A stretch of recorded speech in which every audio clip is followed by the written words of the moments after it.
തോൽക്കുമ്പോൾ പെട്ടെന്ന് തളർന്നു പോകുന്നയാളാണോ? ഞാൻ തോൽവി എന്നല്ലേ തുടങ്ങുന്നത്. പക്ഷേ സ്വന്തം മകനെ താങ്കൾക്കൊരു കാര്യമാക്കാനായിട്ട് കഴിഞ്ഞില്ല. അവനും ആ വെഞ്ചൻസിലാണ്, ഞാനും ആ വെഞ്ചൻസിലാണ്. Come back. எங்கள் ஊர்ல இருந்து, எங்க சவுத்ல இருந்து, இல்ல எங்க இந்தியால இருந்து இப்படி ஒரு ஆக்டர் இருக்காரு. குட்டி குட்டியான சின்ன சின்னதாக தான் கண் அசைவு இருக்கும். அதுல அவ்வளோ மீனிங் இருக்கும், அவ்வளோ இன்டென்சிட்டி இருக்கும். സത്യം പറഞ്ഞു കഴിഞ്ഞാൽ അസൂയ തോന്നും അദ്ദേഹത്തിന്റെ അഭിനയം കാണുമ്പോൾ. ഫഹദ് ഫാസിലിനെ എനിക്ക് വളരെ ഇഷ്ടമുള്ള ഒരു നടനാണ്. ഫഹദിന്റെ കണ്ണിലുണ്ടാവുന്ന ചലനങ്ങൾ ഞാൻ ഒരുപാട് തോറ്റിട്ടുണ്ട്, പക്ഷെ തളർന്നിട്ടൊന്നുമില്ല.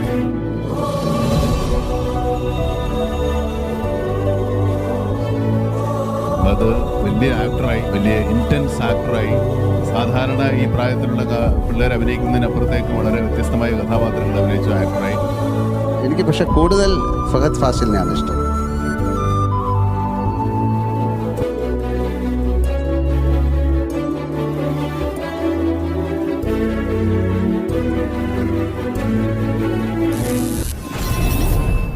വെൽക്കം. ഈ മാല ഒഴുങ്ങിയിടോ.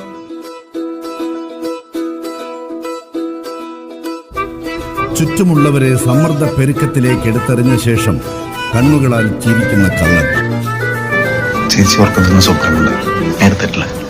ഞാൻ ബോംബെ കണ്ടിട്ട് പോലും.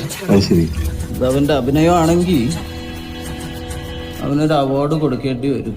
Best actor Fahadh Faasil. മികച്ച നടൻ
നിയമങ്ങളില്ലാത്ത കാലത്ത് അക്രമമാണ് ഏറ്റവും വലിയ പ്രതിരോധം.